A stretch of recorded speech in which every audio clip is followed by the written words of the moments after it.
pong nakita ninyong suliranin ng basura ay mas mabigat pa pong problema. And I would like to be fair and honest and transparent to you sa mangyayari sa ating mga susunod na oras, araw at linggo. Nakakaharapin natin lahat bilang mga batang Maynila. Ngayon pong alas 12 Gs ng umaga, may malungkot po tayong natanggap na balita o sulat at nais ko pong ipabatid sa inyo. Sumulat po sa atin ang Pileco, Metro Waste Management. At nakasaad po sa kanilang sulat, ngayong araw po na ito ay humihinto na po sila o titigil na po sila ng pagkolekta ng basura sa ating lungsod. So ano po ang ibig sabihin? Kung kahapon, nung isang araw, nung isang linggo, at ilang linggo nang nakararaan, ay tambak ang basura sa mansulok ng ating syudad, ay malamang po sa hindi, titriple pa ho yan dahil wala na pong mag-aakot ng basura. Ito po ang bumungad sa akin. Bukod sa kinakarap natin araw-araw, ito ang unang bumungad sa akin bilang inyong alkalde ng lungsod. Nakasaad po rito, katulad ng nasabi ng Pileco, and let me read it to you. June 30, 2025, Honorable Francisco M. Dumagoso, Mayor City of Manila, Manila City Hall, Ermita. Dear Mayor Dumagoso, this is to inform your good office that we are amenable to a mutually agreed no-fault termination of our contract for garbage collection and disposal services for District 3, 4, 5, and 6 with the City of Manila to take effect June 30, 2025. Today po yun. In this regard, may we seek your assistance in servicing our account. Ito po, ibig sabihin, naniningil na. Ipaliliwanag ko po yan maya-maya. For services thus far rendered in furtherance of our contract, we thank the City of Manila for the opportunity given to us. Thank you, very truly yours, Joey Lee Oliver, President and COO of Pileco. Ang ikalawa pong sulat ay galing naman po sa Metro Waste Solid Waste Management Corporation. June 30, 2025. Honorable Francisco M. Dumagoso, City Mayor, City Government of Manila, Manila City Hall, A. Villegas Street, Ermita, Manila. Dear Mayor Dumagoso, this to inform you that we have submitted a notice of intent to withdraw from garbage collection and disposal services contract last June 10, 2025 with the previous administration. As mentioned in the said letter, we find it extremely difficult to sustain our operation due to our continuing inability to collect payments for services already rendered from February 2025 to present. Attached is a copy of our letter for your reference. In view thereof, we are constrained to terminate our contract for the garbage collection disposal services for District 1, 2, and 3 of the City of Manila. Effective June 30, 2025.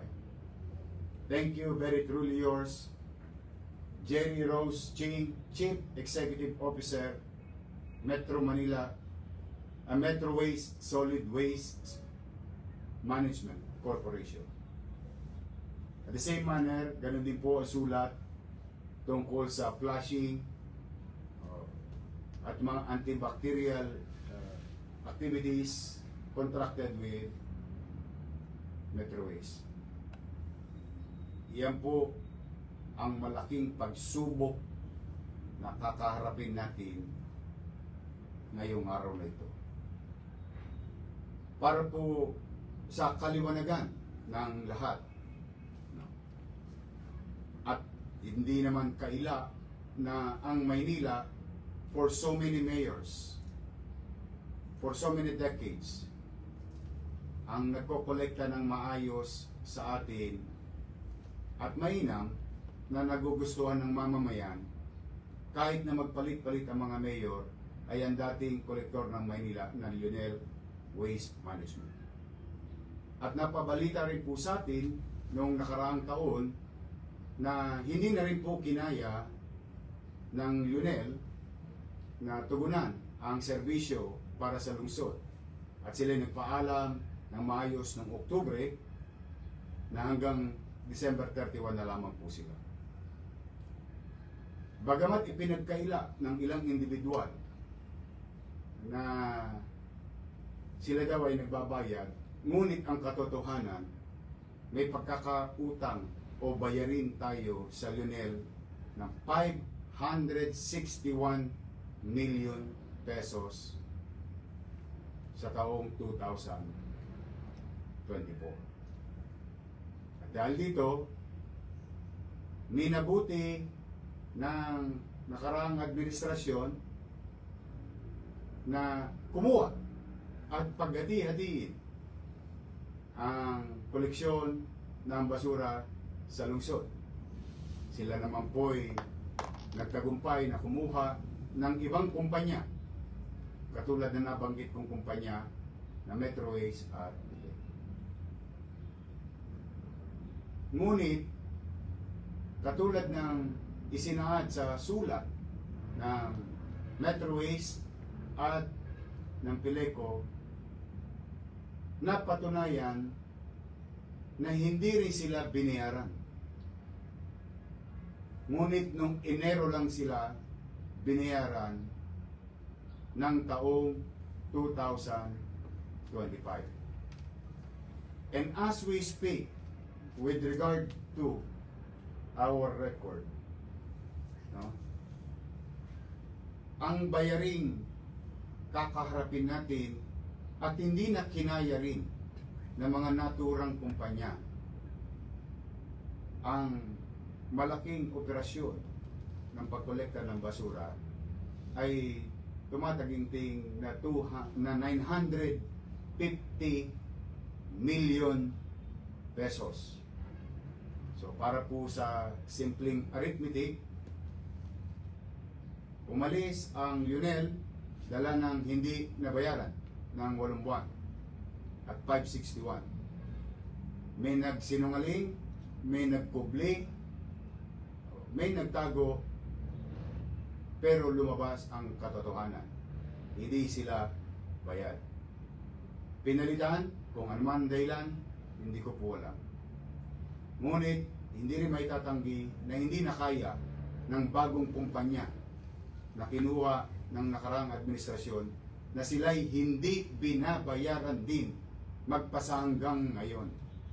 Kaya ang sakripisyo, taong bayan, tayong mga taga-Maynila. Humigit kumulang 2,000 metric tons of garbage should be collected every single day.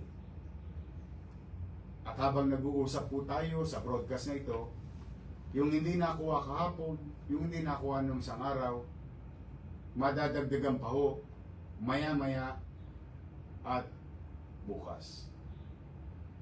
Hindi po matitigil ang magiging problema natin sa suliranin natin tungkol sa basura sa Maynila. Mga nanay ko, mga tatay ko, mga minamahal kong lolo't lola at mga batang Maynila, at sa mga taong dumarako sa Maynila araw-araw, gabi-gabi. Now, I'm telling you straight. A few minutes ago, bilang inyong alkalde, buong kababaang loob ako na nakiusap sa Lionel Waste Management for old time's sake.